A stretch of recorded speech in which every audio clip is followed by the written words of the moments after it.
Hello, everybody. Himal here from Mana, and welcome to all of you today.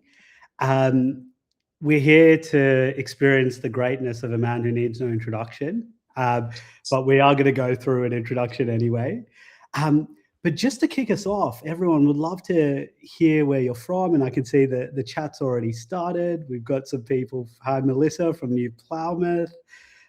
We have Rose from Brisbane. Hello, kia ora. Kia ora from Turrbal country and Yagara country. To Kimmy, good morning good morning, Emily. Good morning, everyone. I won't be able to get through everyone today. We have a couple of hundred people joining us today, which is really extraordinary to hear something really important for our sector. I'm going to put up a poll just to get us started. And just to get us used to the idea of a poll. So you can see, oops, I need to start the poll. Oops, I can't start the poll. Can I? Well, okay, I've broken it. That's okay. We'll do the next poll next. So today, everyone, we're gonna be talking about the brain and the first 1,000 years. But before we kick off, I just want to do a quick acknowledgement to country. So I want to formally acknowledge the traditional custodians of the land we work and live on, honouring their elders, past, present, and emerging. We pay our respects to the deep connections that Aboriginal and Torres Strait Islander peoples have with their country and commit to learning from their wisdom as we build our shared future. And I also want to pay my respects to the Maori people and the Indigenous Pacifica people as well, who are joining us today. All right, so for people who don't know who we are, we're Mana, and we're committed that every child has an extraordinary start to life. Nathan is a friend of ours. I'm so lucky to count him as a friend now as well. And as I said, he's a man that goes and requires no introduction. Today we'll be going through, Nathan will be enlightening us on the first 1,000 days. And undoubtedly, you're going to have questions that come up through this process. And if you do have a question, we have an incredible Q&A section. So if you go into your chat, you'll see there's a Q&A. You can just post your question in the chat. Our moderators will pick them up, turn them into Q&A questions, and then when Nathan and I have a second, we'll look to answer those. Okay, so please feel free to throw out any questions, and I'll do my best to bring Nathan's attention to those and have them answered. There are some rules though. Upvote the ones that you like the most. So if there are ones that you definitely want to get answered, please upvote them, and also make sure to keep the chat positive. We're here to uplift the sector, and Mana is here to ensure that every child has extraordinary start to life, and so we want to make sure that we're all taking responsibility for the culture we want to create here. All right, so without further ado, let me just introduce our conversation today. And so we're doing a 3-part series, and hopefully more with Nathan, where we're going through various aspects of neuroscience as it relates to the early years. And you know, when we start the year, a lot of the time we start the year as early childhood professionals talking about compliance or practice or enrollments and so on. But we wanted to have a much more fundamental conversation. A lot of the times we often, and I'm speaking as an early childhood educator myself, get caught up in the day-to-day of what we do, the processes, the forms, the paperwork, and the work that we do with children. And we don't take a moment to take a step back and ask ourselves why we're doing what we're doing. And I think one of the important conversations to bring us back to consistently is the why. Because fundamentally, we have an extraordinary opportunity to have an extraordinary impact on the lives of so many people that we get to touch. And today we wanted to bring in Nathan to give us a real sense of what that impact is and really help us connect back to our why. And so without further ado, Nathan, I'd firstly love to introduce you to this. Cheers, buddy. And Nathan, maybe you could just kick us off with, give us a little bit of a sense of the first 1,000 days and why it's so important. Yeah. Absolutely. I mean, it's my favourite topic. But I mean, I just want to acknowledge your welcome first and acknowledge all the people that have come, have signed up. I know there's a lot of people that have heard me talk about the first 1,000 days before multiple times. And it's a huge, welcome to you guys, because I do think repetition's a real key to this being integrated into your whole practice. I think the reason I got to know it so well is very early on, I had to train other people in all the basics. And so I'd have to listen to them giving a presentation. And if you've gone to my talks, you would have heard me just say that magic number 90. Seems to be around 90 to 100 layers of myelin before knowledge is consolidated in the brain. So, I mean, that's pretty loose science, really. We're going to be established in pretty solid science. But what I'm saying is, you probably need to do it about 90 times before you really can live it and breathe it and explain it fully to others. So, good on you for persevering and coming back, for all those people that have come back multiple times. And for all the new people, welcome. I was going to say, where the F you been? But I won't. I'll try and be formal and make it proper. We're all friends. I'm not very formal. I'm doing this from my hometown of Milton, which is south of Dunedin. And so, yeah, sort of Bogan Central. So that's where I grew up. But we've only got a limited space of time, so I don't want to talk much about me. I want to talk about this first 1,000 days. Because it really is, and I know it's my job, but it really is the most profound thing, the first 1,000 days. Like, I have to put a little bit in context that human development is the study of how genes interact with the environment.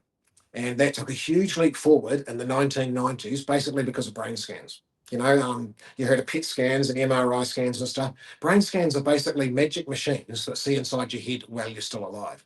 Everything we knew about brains before that was based on autopsy, so a limited amount of knowledge. Suddenly, you got machines can see inside your head in a lifetime that open the floodgates to understanding the brain. So that's the context it was in. It was we're in the right time in history. 1990s had that scanning technology. And so they called it the decade of the brain because we learned the equivalent of what typically would have taken us 300 years. What have taken the previous 300 years to acquire that much knowledge, we acquired that much in the 1990s. So they called it the decade of the brain. Now, that's a lot of information, but easily the most important thing we learned out of that that was the concept of the first 1,000 days, the topic we're talking about today. So it really is profoundly important. And I mean, to go straight to the answer, I'll give you all the science behind it. But what it's telling us is if you want to shape a human being, it's all about the first 1,000 days, which is from conception. So it's not from birth. It's from conception until 1,000 days after conception. So it includes all the pregnancy and the hormones mum's releasing, whether she's releasing stress hormones or endorphins and happy hormones. That's how. But basically, it's from conception until 1,000 days after conception, which takes you to around about 2.5. It's not a dead cut-off day, but it's just for an average. And basically, the human brain is working out what sort of brain it's going to need for the rest of its lifespan. So it's in that first 1,000 days. And so that's why, I mean, a lot of your educators and a lot of people watching are going to be aware that we can statistically predict most of your outcomes as an adult from the age of 3 with a really high degree of accuracy, and with a much higher degree than we can, say, at birth. And that's because human beings are not set at birth. We are, the sentence the literature uses is, we are designed to be molded by the environment we encounter. And that's really profound because it means we're not set by our genes. We're not a fait accompli, if you like, where it's already decided what our outcomes will be. Half of us, as 50% of your outcomes can be predicted from birth.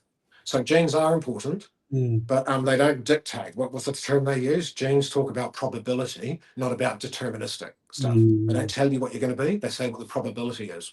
So, and like I say, so you could say nature, nurture, if you want to be really blunt, 50% of it does seem to be nurture. Genes are powerful.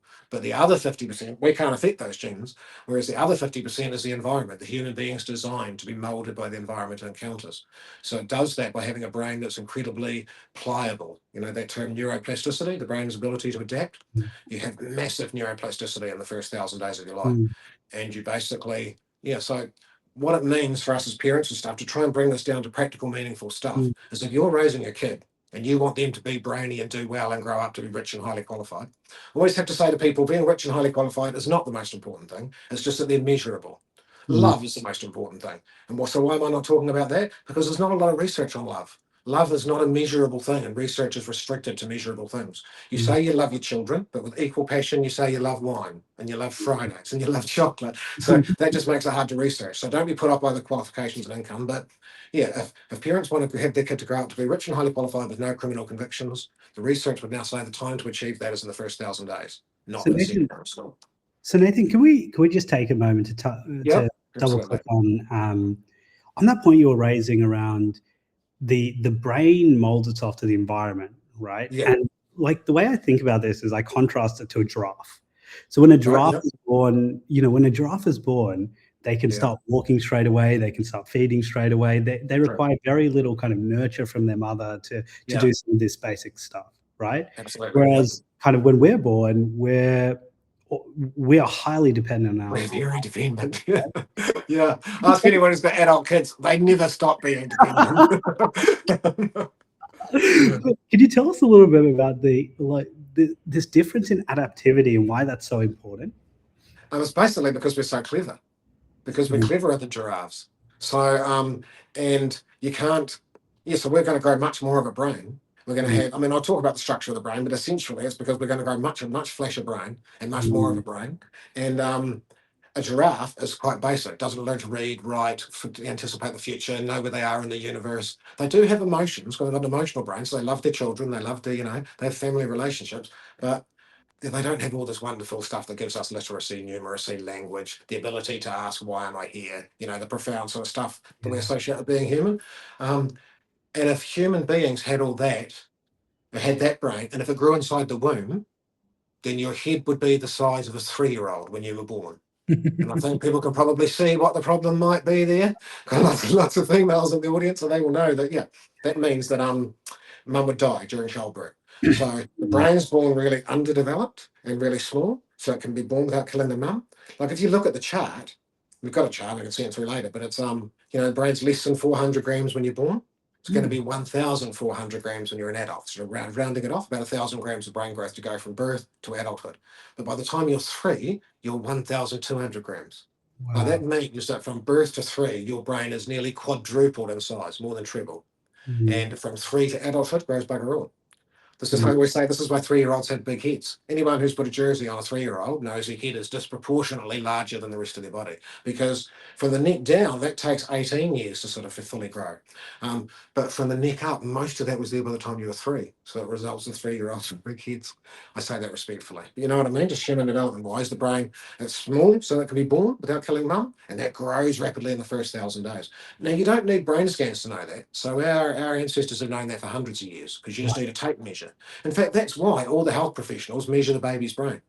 The midwife measures the head circumference, the blanket nurse measures the head circumference, the pediatrician measures you. When your kid goes to primary school, they're not measuring the head circumference. Mm, We're at early childhood centres, we're not measuring the head circumference. When we do that, well, I suppose we could under 3, but that's taken by someone else. Over here, it's the health nurse. But my point is, we don't measure after 3 because most of the brain's grown there by 3. Our parents knew this, but they thought it was genes that drove that. They didn't yeah. understand that it was just as much interaction that drove that. Yeah, gotcha. Yeah. And so we have this kind of developing brain that's highly adaptive Yeah. as we're growing up. Yeah. And so I'm guessing that's also what leads to such a high variation, I guess, in the different kinds of people. Again, if Yeah. we compare ourselves to lions or giraffes or elephants, Yeah. it Yeah. seems to be like a smaller variation. Is that right? Or Well, that's that. Yeah, I mean, genes. Giraffes never going to grow wings and fly, and we're right? never going to grow wings and fly. Sure. So genes do set the template for what is going to be possible. So Mm, anything that's ever been possible in any human being is the smallest sport, if you like. But yeah, we mm. are limited by our genes. So, how did you put it? Well, If they have, kind of variation, So like oh well, yeah. there are particular. No, I Well, think there's the same variation with us. We're discovering that like because we're hominoids, is that what they say? And there were at one time like up to 8 different types of humans on the planet. It's yeah, just it seems that we won. Us Homo sapiens. yeah. And so now we're Homo sapiens with a little bit of Neanderthal, most people, and a little bit of Decipin, I think they call it, or Devising. So no, we did have variation. It's just then we took over the planet and killed everything else. So now there's only us. Yeah. Yeah. So maybe we could go a bit more into A the bit kind deviation. Yeah, that's not the first 1,000 days. we'll go off the natural selection path and into more like the Yeah. I suppose what's good for people to know about the first 1,000 days is it's all about. I said it's all about this area of the brain, and you alluded to it before, basically about this area of the brain that has language and literacy and numeracy and speech, and speech is language, but you know what I mean, all the flash stuff. What I say is that brains 1, 2, and 3. If that brain number 4 is what I'm going to call that, it's the frontal cortex. It's got language and all the good stuff. Brain number 4. Brains 1, 2, and 3. All mammals have brains 1, 2, and 3. right. You know, So you're talking so about kind of from the brainstem, like that very That's right. Brainstem's number one, survival brain, keeps your heart beating and stuff. Brain number two, the bulgy bit. And the education model, that's the movement brain, the movement and coordination brain, right? Mhm. Cerebellum, it's called. But it basically, one's survival, two's movement. If that's all you've got, you're a reptile. To have brain number three, you have to be a mammal. And that's so it's often called the mammal brain for that reason. But that's people know about the hippocampus or the amygdala and all those sorts of parts. And Emotional then regulation. basically just think, yeah, brain number three, limbic system is emotions. Yeah. And then brain number four is just thinking and learning. That's why I say the mammal, the pet giraffe can love their children and mourn for their children when they die and stuff because they've got that emotional brain. But they can't, we don't really know what, because none of us have been a giraffe. So I can't say if they've got language or not, but they don't have it in the same way. They don't have the same brain structure that we do. They don't have that brain number four. So assumably they don't wonder why they're here or where they are in the universe or about religion or, anything like that. Yeah. Because they don't have a frontal cortex to contemplate that. And that frontal cortex is optional. It's the first 1,000 days. It decides how much of that frontal cortex comes online. But that should ring a big alarm bell for anyone looking after children 0 to 3, or a huge, well, amazing, because they know they've already done that stuff. They've already realised the importance of it. But it quite literally means that if I'm looking after a child 0 to 3, especially if it's a full time, like it's a long term thing, not just a one off, like in an early childhood centre. I'm the early childhood teacher. Then I'm going to have a huge impact on the actual architecture of that kid's brain. Wow. And because actually the size and how much of their frontal cortex comes online is going to be impacted by the fact that I'm with them 4 hours a day or 5 hours a day. And what I do and what I don't do is going to be impacted. It's going to impact that architecture.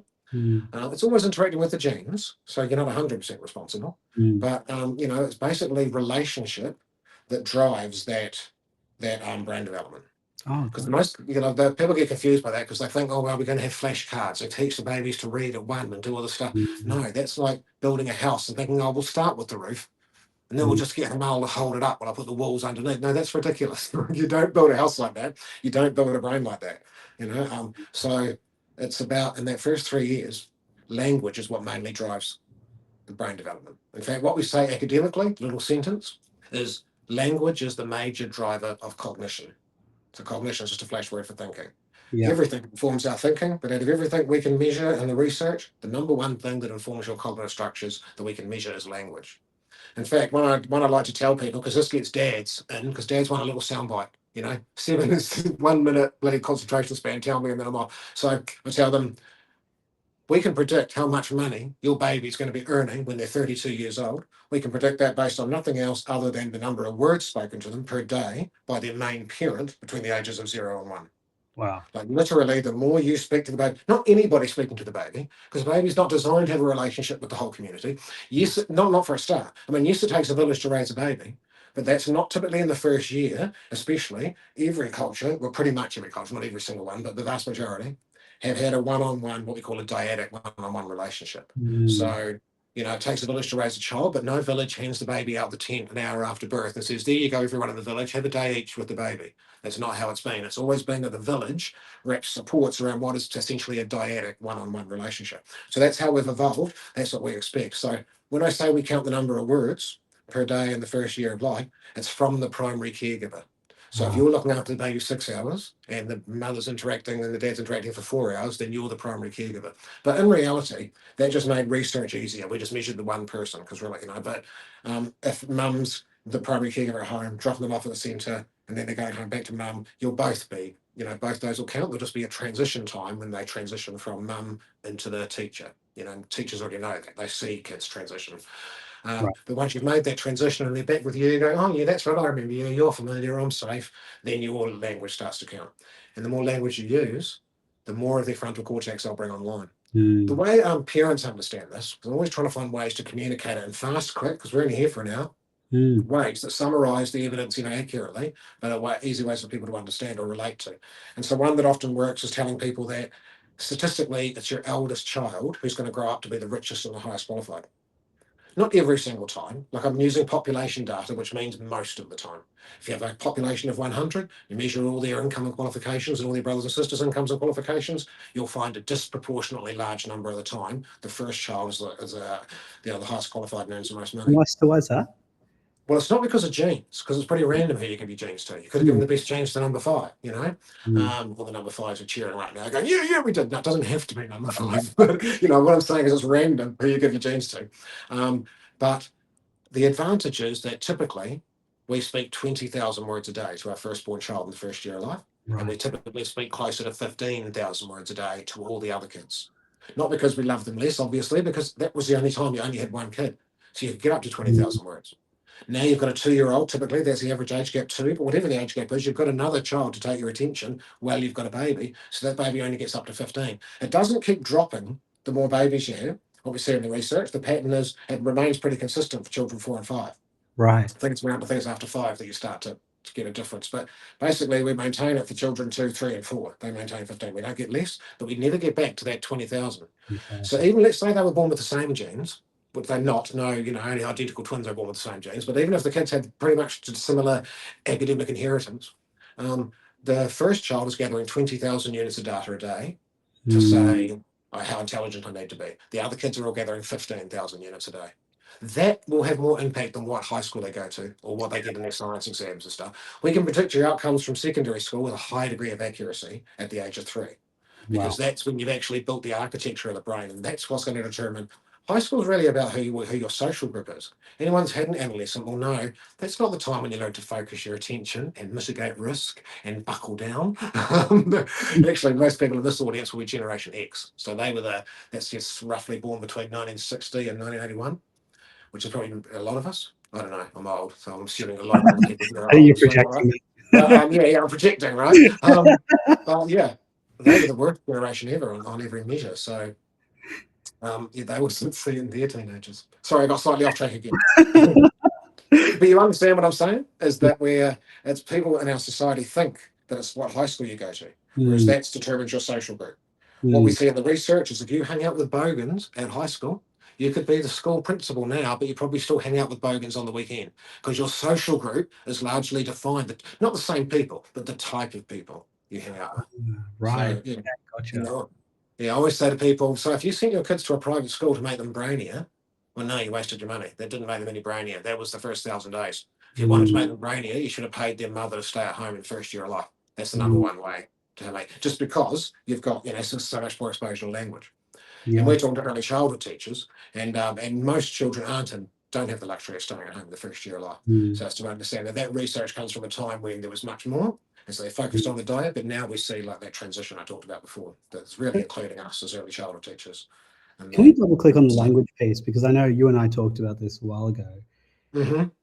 I think when we heard language, a lot of us as early childhood teachers went and, we started getting iPads with, like Peppa Pig or whatever the name is. And then we started playing tapes when children were sleeping and so on. But that's the kind of language you're talking about, right? That's not what no. Because a tape deck isn't going to work. But yeah, because our child, it's just the way we've evolved. You don't, if a tape deck worked, we wouldn't have to worry about it. We could just play a tape at the end of the cop, play them 100,000 words a day. They'd all grow up to be Einstein. It doesn't work like that. The reason we as researchers measure the number of words is because that's an easy thing for us to count. If you and I are the researchers and we're both independently counting the number of words between mother and baby, we come up to a similar number. And so that's the validity of someone else, gives you a number's validity. It's because, but what's really happening is biologically, you've got a partnership with someone else. The language is really just a measurable part of the partnership that we can measure. Because you could technically get all of these benefits with a mute parent. You can certainly get all these benefits with a parent using sign language. So it's not the physical process of language that is driving that brain development. It's that language is a reflection of how often that person is interacting in partnership. I often say to people, my brain's amazing, your brain's amazing. The really, truly amazing stuff, though, is when your brain and my brain come together. That's where the gold is in neuroscience. That's what gives us a big evolutionary advantage, if you like. So it's the same with the baby. We measure the number of words, but we're basically assuming that the baby who's hearing 20,000 words a day is twice as often in partnership than the baby who's hearing 10,000 words a day. Right. But it is. So it doesn't mean talking doesn't matter. It just means that the partnership. I've got a 7-month-old grandson. So I could have him on the floor beside me playing and kicking while I was going to say sew on a button, but who are we kidding? I'll do a sew on a button. I'm trying to say not check my cell phone because it's bad modelling when you've got to see my bum baby. So, but the point is, I need to do something with my hands, so he's down on the floor. I'm not giving him my full attention, but he can still feel that I'm there and still feel that he's in partnership while he's doing his own thing. You know? Mm. Is that too abstract? You know what Yeah. I mean? That's that you know when you're in a sense of partnership with someone or Mm. when you're by yourself. And so if I wanted to really simplify the science down, I would say language is just what researchers measure. And so I don't think it's so much language that drives cognition, it's relationship that drives Mm. cognition. And Sounds like the it's brain is, you can connected. see that in the brain science, it's just so apt for relationship.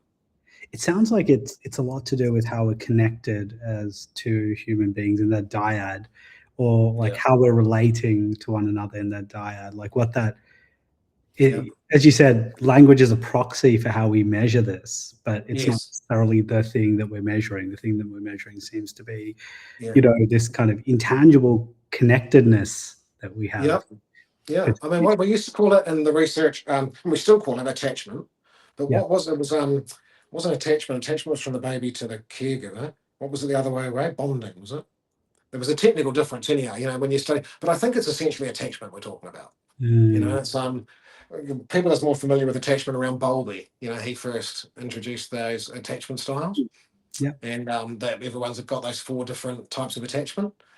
There's a whole adult industry around this, around digging into your original attachment type with your primary caregiver, usually your mum, and you have to unpack that in order to have any real self-knowledge, because that programs so much of who you are when you were non-conscious yet, and it's how Mm. you operate unconsciously, and it's only you only really get to self-knowledge when you unpack that. So it's always been seen that that early relationship has a profound impact for the rest of your life, and I think it's just we've now got neuroscience showing what's happening in that attachment process and why that attachment is so important. For early childhood teachers, though, especially for ones that are Generation X, that are slightly older, it means that, but I think for everyone, it means that neuroscience isn't coming in and telling us to do something radically different that we didn't understand brains, and it's actually coming in and reinforcing what we worked out intuitively as often as teachers or as humans over the last 2,000 years. When we talk about human development, Mm. there's an instinct to protect and nurture the baby. There's your voice goes up slightly higher.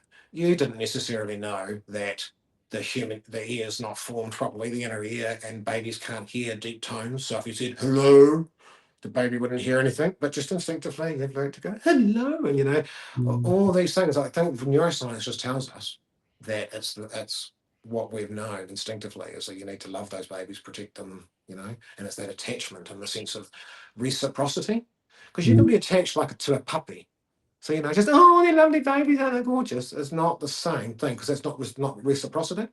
It's when I know I'll keep going on about my grandson, but I've got a 7-month-old grandson, so I relate everything back to him all the time, right? Because that's my most recent thing interacting. I'm there a lot, so I don't sit there going, "Dad," or Poa. Poa's my name, right? That's the South Island word for granddad, essentially. But I don't sit there trying to teach him Poa. I don't go Poa, Poa, because that's I know I attach to him. I remember breaking this down for an extended family member who wanted to tell me how to do it with him. And it's like, let's just first of all slow your pace way down. I've got to get to his pace, which is way zen. And I've got ADHD. So that means, whoa, we got to drop it down a few things. And I can't go that slow now. So I'm going to not be zen while I'm telling you that you have to slowly get down and get zen with him. And I'll lock eye contact and not anything dominating. If he looks away, I look away too. You're not even with your eyes, you're not doing. But basically, I'll wait for him to offer up something. And if Mm. he's 7 months old, it might just be sticking out his tongue. Might be blowing a raspberry. He loves raspberries. He's been doing that for a couple of months.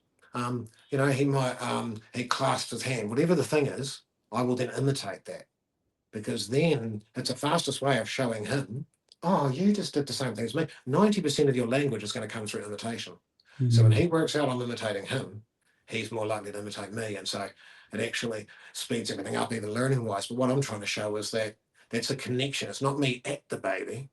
It's not to the baby. It's Mm. with the baby. I didn't It make that sounds up. That's very Emmy Pickler. Dr. Emmy Pickler, with and not to. Describes it in 4 words. Was it with and not to? Yeah, 4 words. with and not to. Yeah. With and not to. I always use the example about changing your elderly mother who's 99 and has, you know, got dementia and is incontinent and is in a nappy, and you're looking after her in the nursing home, how would you change your nappy? You know, and how is that different from how we think in society we change a 6-month-old baby's nappy? I'm talking to the wrong audience because you guys already know how important it is, but you see other people throw the baby on the back and get it done efficiently. No one would treat the 90-year-old mother like that. And the baby's not less delicate. The baby's just as delicate as the old 90-year-old. Like, there's really just cultural reasons about how we see babies. So when I say, when you change a nappy with a baby, telling them what's going to happen every step of the way, asking them to put their, you know, legs into your hands rather than you just grabbing them, even when they can't, when they're a day old, you know, but you ask anyway and you wait the time, that all, yeah, builds up this reciprocity that the baby knows. I mean, I'm talking too much, I'm going into too much detail. I've got a short space of time, but I'm sure most early childhood teachers can understand what I'm saying, you know? It is about that reciprocity and connection and letting the baby lead the interaction, letting them know they're competent. They're not a pet that's cute or just needs. So attachment is very much a two-way process. Yeah.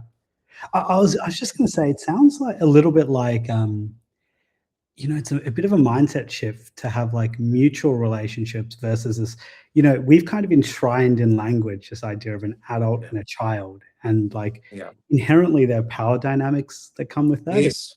I'm an adult, there's a child, and, you know, the child is vulnerable and you know, but it sounds like when we start to redress that a little bit and we start to see ourselves almost. Speaking my language, Mel. Yeah. Have I got that, or?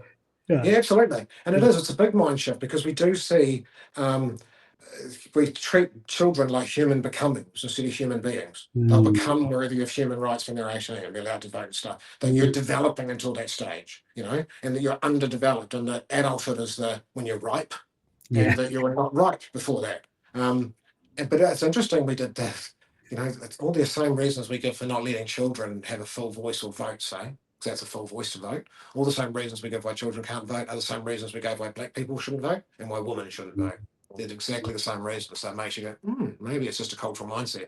I know it's going to be hard to get a 3-year-old to vote, but, you know, I know 8-year-olds who are more politically versed than I am, and I'm allowed to vote. I don't have to sit any tests or anything. But anyway, again, digressing. That's we do the way we place children, and it is about, instead of I am teaching you, it's understanding 50% of your kids already there. Who they are is already there. Their temperament, we say temperament plus experience equals personality. So your personality can change quite easily, change the experience. Your personality keeps changing over your whole life. But your temperament is set in your genes. You know, who you are. That's why it feels like for your whole life underneath, there's been a person there that hasn't really aged that much. You know, I don't feel that fundamentally different than when I was 15, but I'm 54. But of course, I'm very different, you know, but not fundamentally. The person behind it is still the same person. It's been the same Nathan all along. That's your temperament. That's inborn.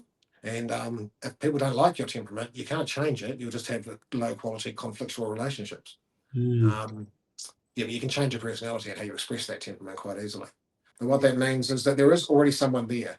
I often use, because I'm a Star Trekker, so this might lose lots of the early childhood teachers. There's a few of them that are Star Trekkers, but I basically think of the baby. By the way, I'm a Star Trekker, so. Okay, fine.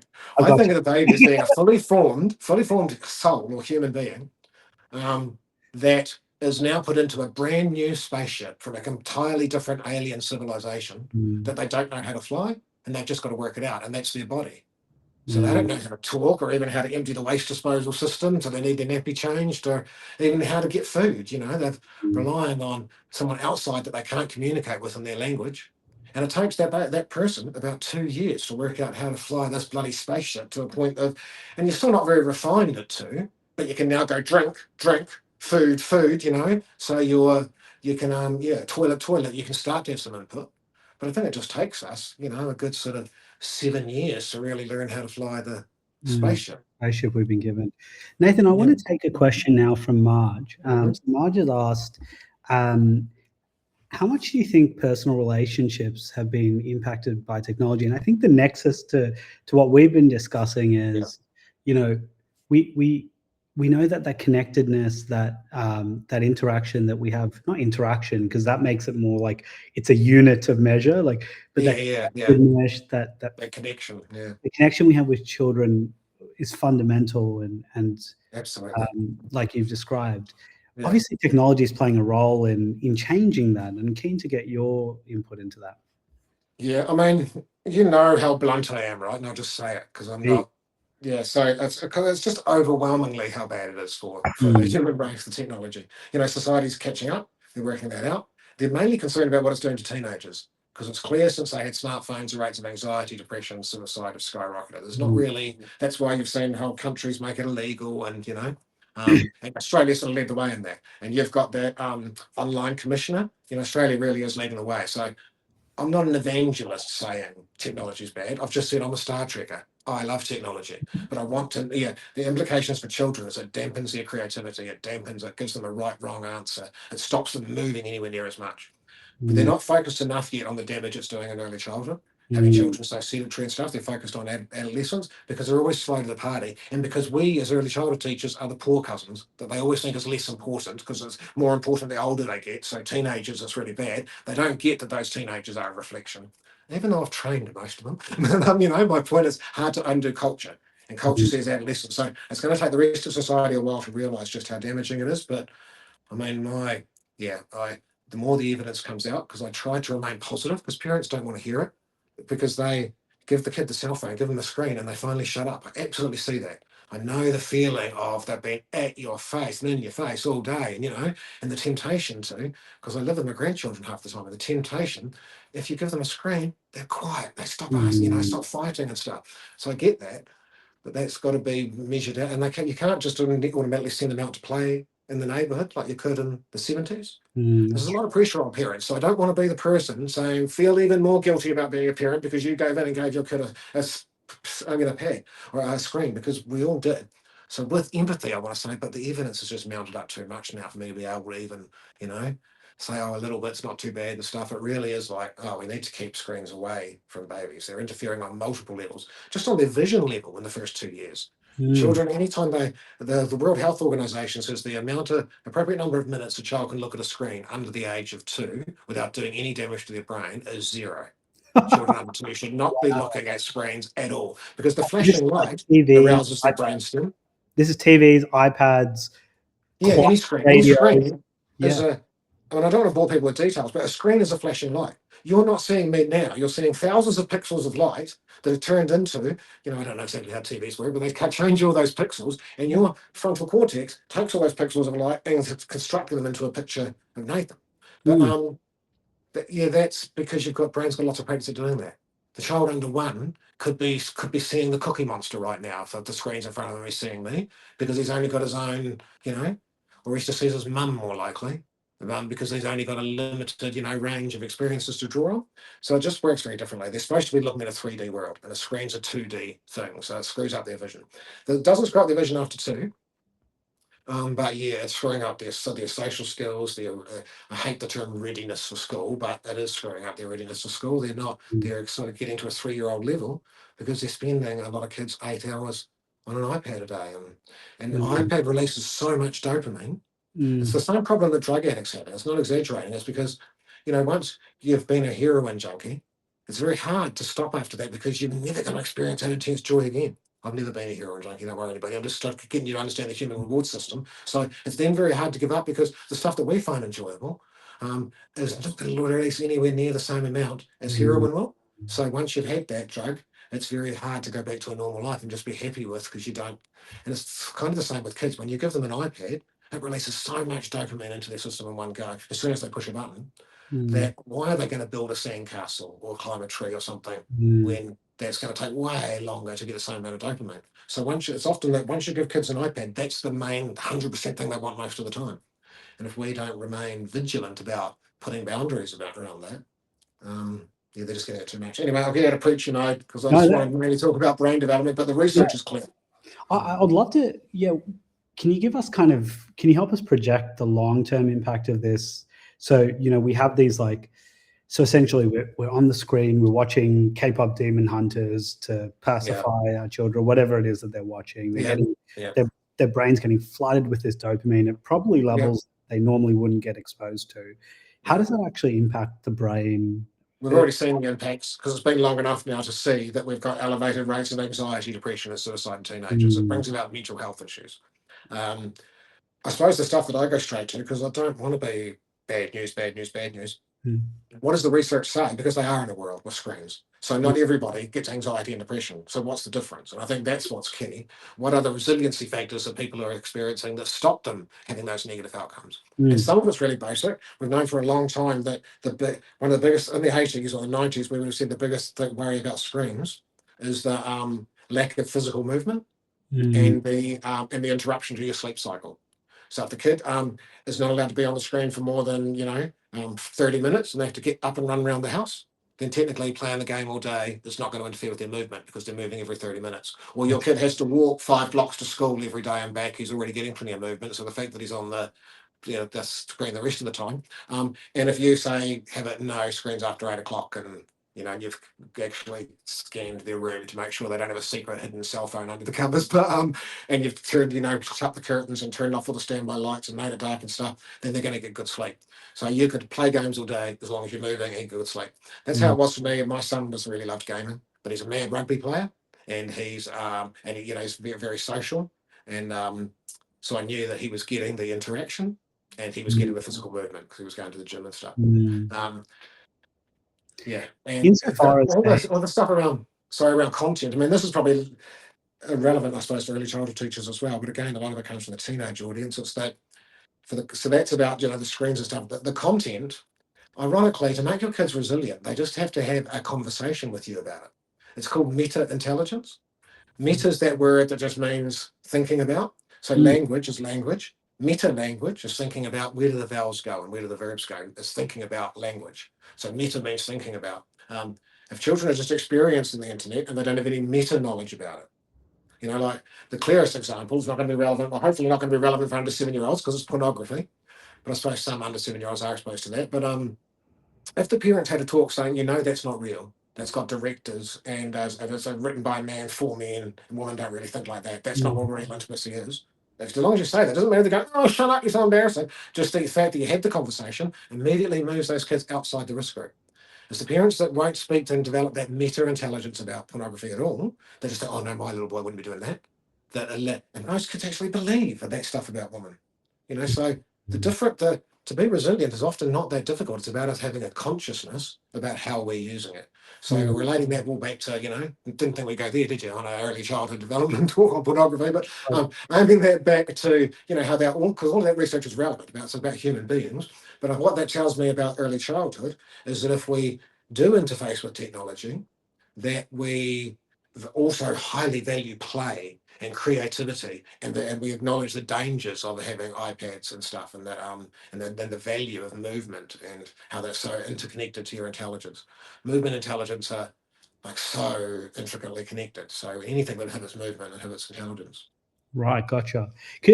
Maybe because you touched on resilience, maybe we could take a quick stop detour into that space, because I know we talk attachment and connection and languages as precursors for intelligence and all these measurable outcomes.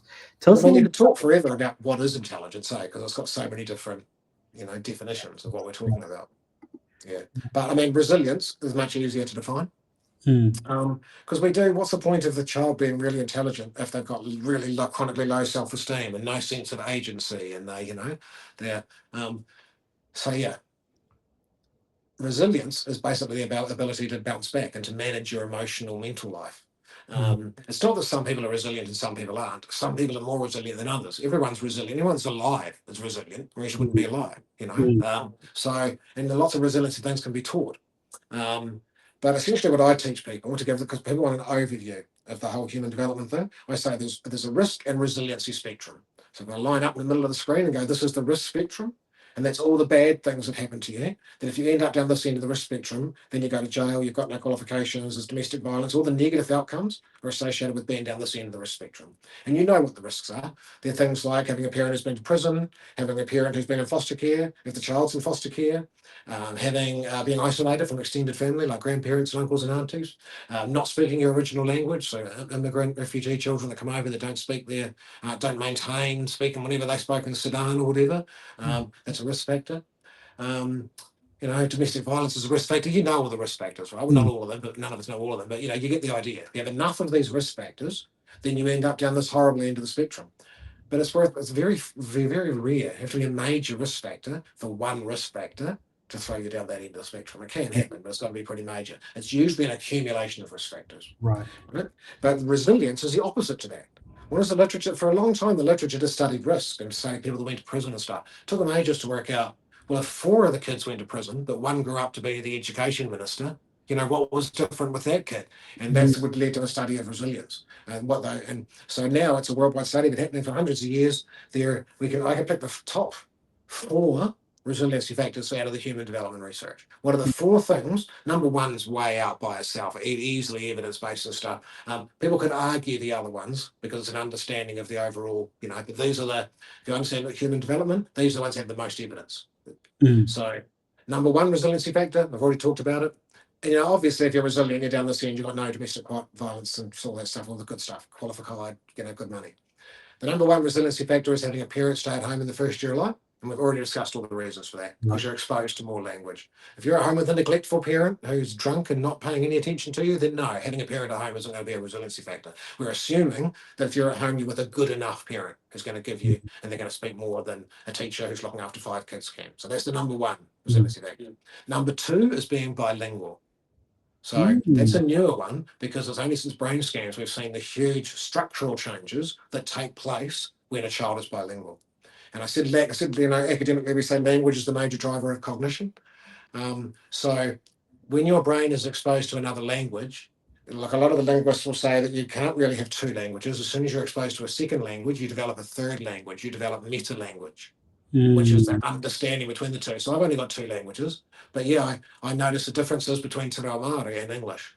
I know in Te Reo Māori is really relationship focused. You've got different pronouns for whether I'm talking about me and you, or whether I'm talking about me, you, and more people, whether I'm talking about me and those other people, but not you, is a different pronoun. Whether I'm talking about there and they can hear, but I'm only talking about me and you, there's like 18 different pronouns. So that when we're talking, you know exactly who I'm in relationship with in that conversation. Whereas English would just use us, and it's a bit ambiguous.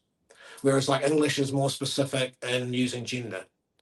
And in English, you know if it's his car or it's her car, because that tells you their gender. We don't have that in Te Reo Māori. There's no differentiation in gender. It's just a neutral word. It's a tana, but the words for its car is waka. So that tells me, that meta language tells me that gender and gender roles are probably more defined in English than they are in Te Reo Māori. You certainly see that in the history. We have female warriors, or not a dime a dozen, but my whole iwi is named after a famous female warrior who was real kick-ass. We didn't have this concept that only boys do that. And we had female chiefs and female leaders and stuff. It was just really being colonized that told us, no, the man's actually in charge. So you see that in the language.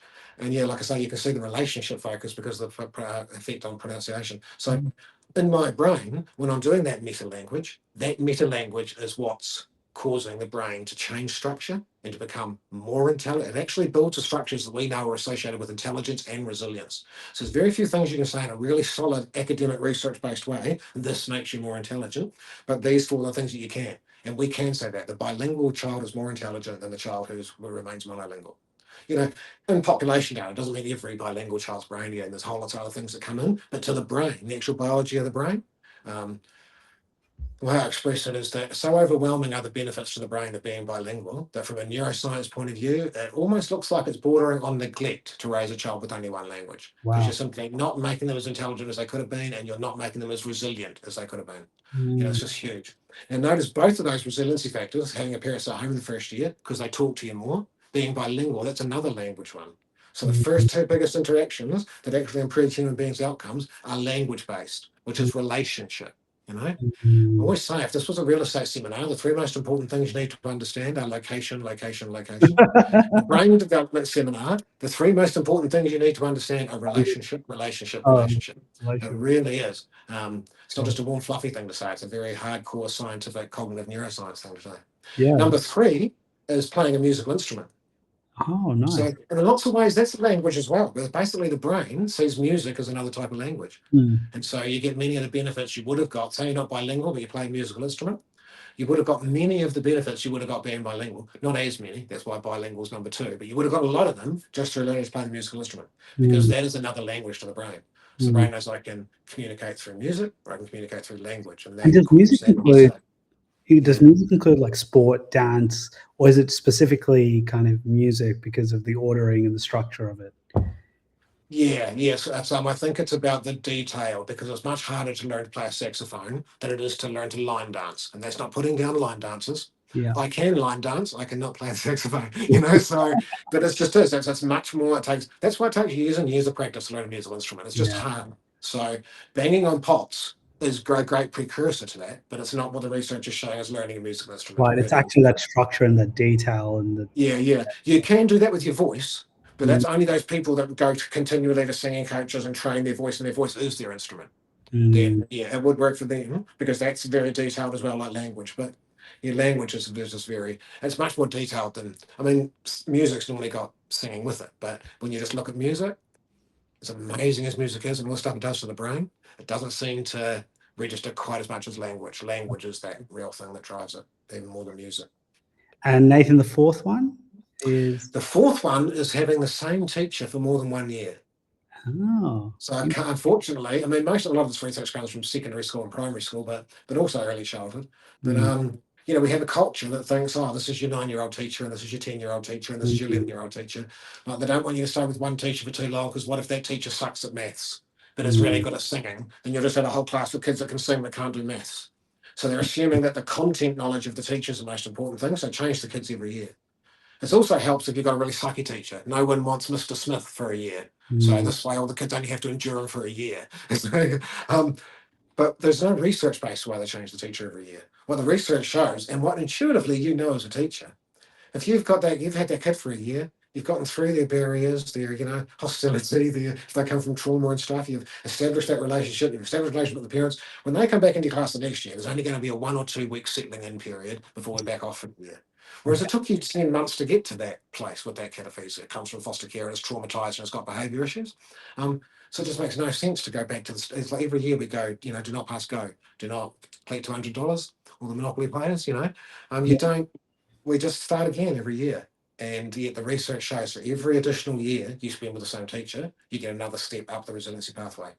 Because they know you, they can help you to regulate, they understand what your triggers are. You just spend far more of your time learning and much less of your time getting to know each other. And so again, it's relationship based. So they're all relationship based. It's clear in lots of different avenues of history.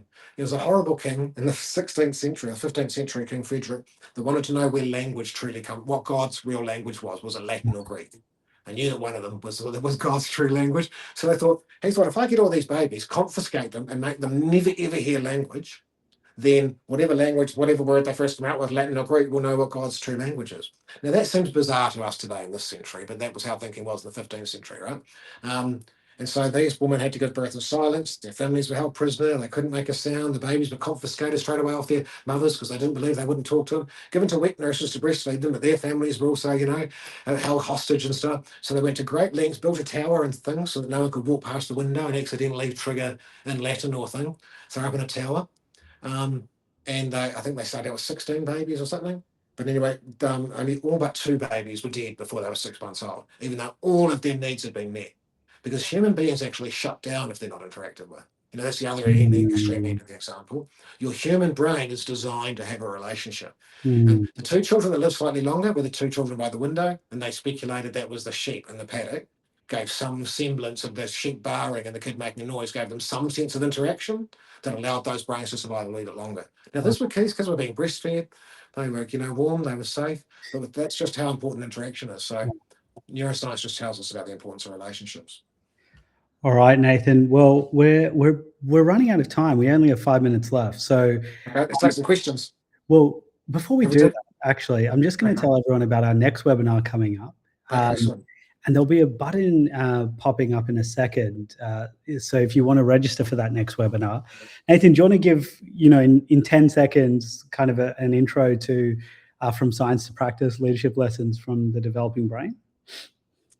Yeah, well, it's, there's so much information that I'll commit myself to it. You have to understand the 4 different brains inside you. You have to understand the relationship between stress and learning. I think a lot of it, I'll see if you get the polls going and we get the feedback from today about what, I will shape a lot of that next one to what the feedback that they give today. Yeah. But yeah, because of Okay. this, they would have already worked out that there's just such a rich area.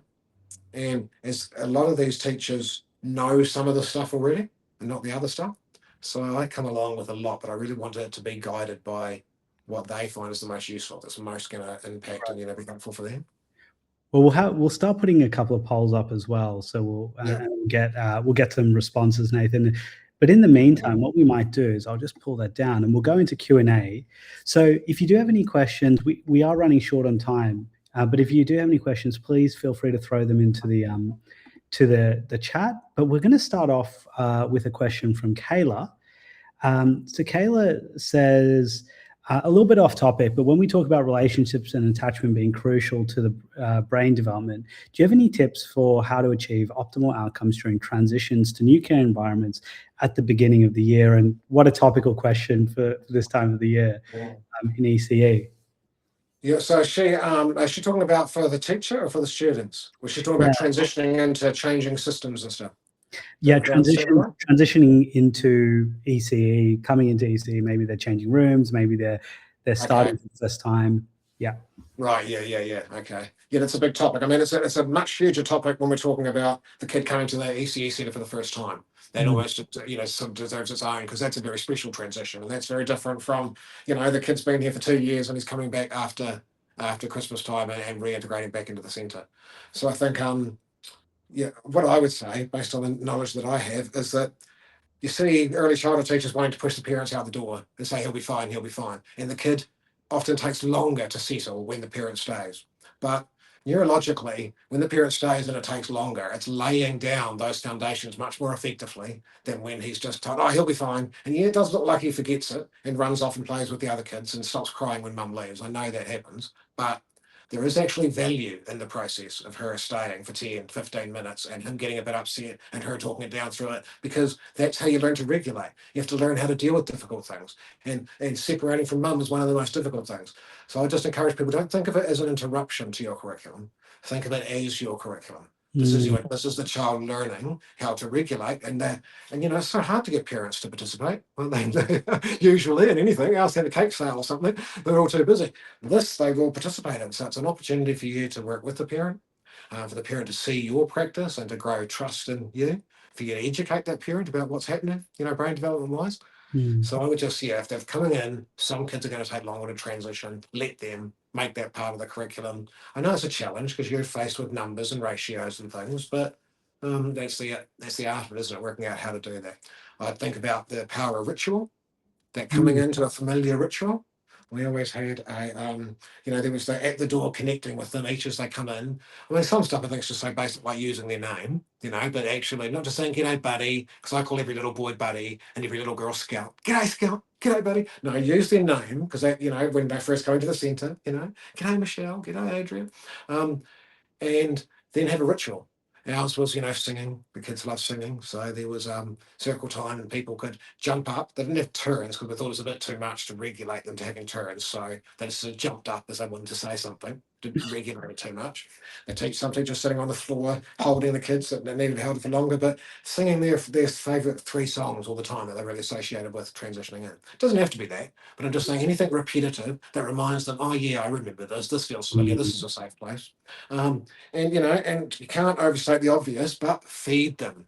So when you eat in a place, you transition into that place much easier. Mm. So encourage them to have breakfast and stuff. I mean, you might do that anyway, but maybe make a bit more of a ritual in those first couple of weeks. That Mm. get out a big tablecloth and have a big candelabra in the centre. I'm just it's kind of my experience, but make it a big deal that they're coming back by having a big celebration looking thing with dishes of fancy cutting up carrots and stuff all over.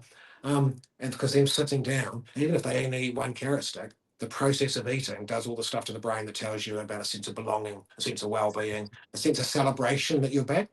That how you do. That's what I said about the candelabra, not just for decor reasons. I'm trying to give the idea that this is a celebration, like Christmas dinner was a celebration, and you're celebrating them coming back. It's a special occasion, rather than filing back into prison. The other end of that spectrum is yeah.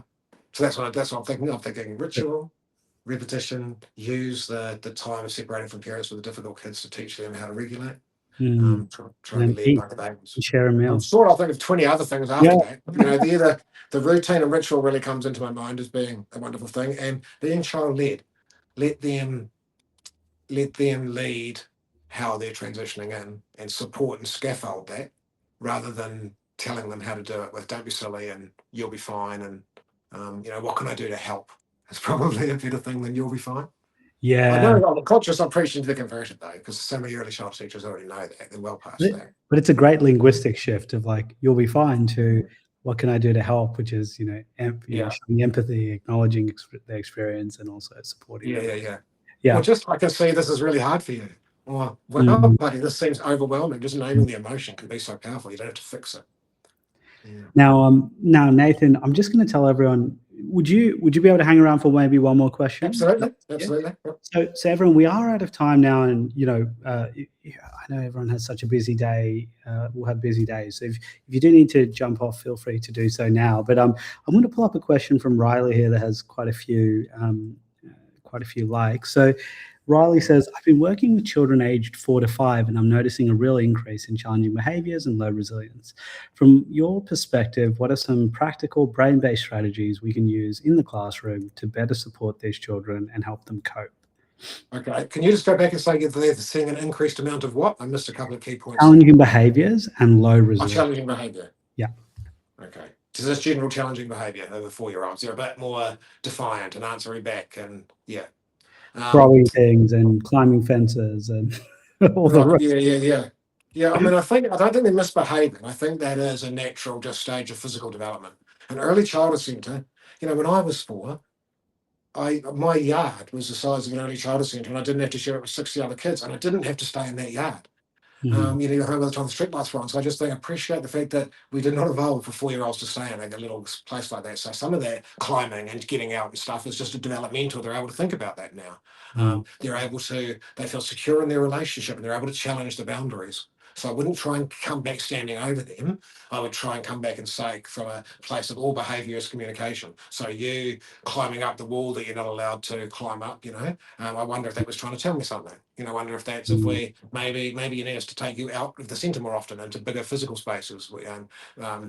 Maybe we need to bring in some more physical challenges or some jungle gym. You know what I'm saying? You're going to treat it as communication, not misbehaviour.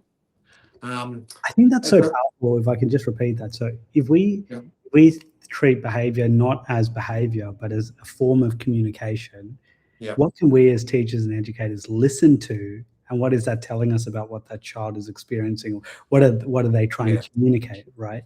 It is, I think, just changing your framework, because teachers are quite skilled at this, because it's not about we do this all the time and we'll do this all the time. Teaching is that art form of, there's always a spectrum. Do as you're really told. There is a little bit of that sometimes. The kid's about to run out in front of the car. They have a conversation about it, but they're down the spectrum to treat them like a fully fledged human being, worthy of all the same respect. And we have to dance along that pathway as parents, and as teachers, because we've got all these other kids to manage. But it is just that once you think of their behaviour as communication, you don't react yourself. Your own limbic system doesn't think, oh, you little shit, because he plays spits in your face or something, which is an understandable human reaction, right? But then you think, well, why is this? I mean, it's an extreme example, but why is this kid spitting on my face? What is that communicating to me? It's communicating to me that either we don't have a very high quality relationship, so maybe I need to go back and do something about, because they don't tend to do that most of the time. No 100%, but most of the time they don't tend to do that with someone that they really feel cares for them and is on their side and is nurturing them. But they sometimes do, just because they're on a spitting day, sort of thing, So nothing's a foregone conclusion. Some kids have just developed that as a defence strategy. It doesn't matter how wonderful they are, spit at everybody. It's hard to give a one size fits all answer, but I'm trying to get to say what I would say behind the kids that spat at me was: is it about relationship? Is it about communication? Is it how often is this behaviour present? If it's an extreme behaviour, there might be something else happening. I need to spend more time with this child and actually in the connection so that they feel safe about expressing that to me. And they can express that in many different ways. I mean, I'm a play therapist, so I know they can express it. I can see it when they're in the sandpit I can see it with the toys they select. I can see it in the way they interact at the dress-up table and stuff. So I'm going to look to spend more time with that kid to find out what's going on because he's back in my face. I don't think about the Skinner behavioural thing of he can't be a 25-year-old spitting in people's faces, so I have to get rid of the behaviour. I'm not too worried about the behaviour. I'm worried about the communication behind the behaviour. Yeah, gotcha. So I think the advice there to Riley and those who kind of brought that up is maybe there's no one side. Maybe we don't talk about this in the framework of what strategies we can use, but more in terms of like maybe spending the time to understand the behaviour as communication and seeing what that communication is telling you about that child. But I can see how you need a strategy as well. And then what are you going to do straight away? And the kid's pitching in your face that time. You've got 4 other kids. You can't necessarily run away. And so what I would do is when kids treated me like that, I'd go, oh, I'm really sorry that you feel that way. That really hurt my feelings. I'll go, oh, but I think we should talk about this later on. And then I would get the child in an intimate space where you're so nice to them. This can almost be like a punishment to them. They don't want that. When they've been naughty, they don't want that. And you're really nice and you just interpret them in the best way possible and you're there to help them and you give them all this one-on-one. Even if that was just a punishment, they would, what I'm saying is they still don't want to spit in your face the next day because you didn't just snap and ignore it. You went and gave them 5 whole minutes of one-on-one love and attention about that incident and saying, is there something that I did? Is there some way I could do it differently in the future? If that you were feeling overwhelmed, I understand that. And, what could Nathan do next time that would help you rather than make you feel overwhelmed? If you do all of that, the behavioural model of he needs to spit less, that will happen as well. But you've also created this relationship that, that means that you're probably going to be now the only teacher who doesn't spit at. Because you did that. I mean, the challenge for us as adults is being able to stay present and connected in those moments as well. Not be triggered. Yeah, and I've got ADHD, so I'm triggered. So I've just, I have little kids, and my first thought is my own upbringing. They spit in my face and think, "Oh, you little shit," and that's completely not what I would teach, right? But it's okay to have that in your limbic system as your emotional. Because I've got a 2-year-old in there, and my 2-year-old went, "Oh, you little shit." But my frontal cortex wouldn't call it kind of shit, body of scrutiny, so all the stuff I just said is how my frontal cortex would kick in and regulate my own behaviour of being annoyed by it. But don't feel bad about being annoyed by the kid spitting in your face or having the desire to think, oh, you little, and to think, oh, he doesn't need attention, he needs a bloody.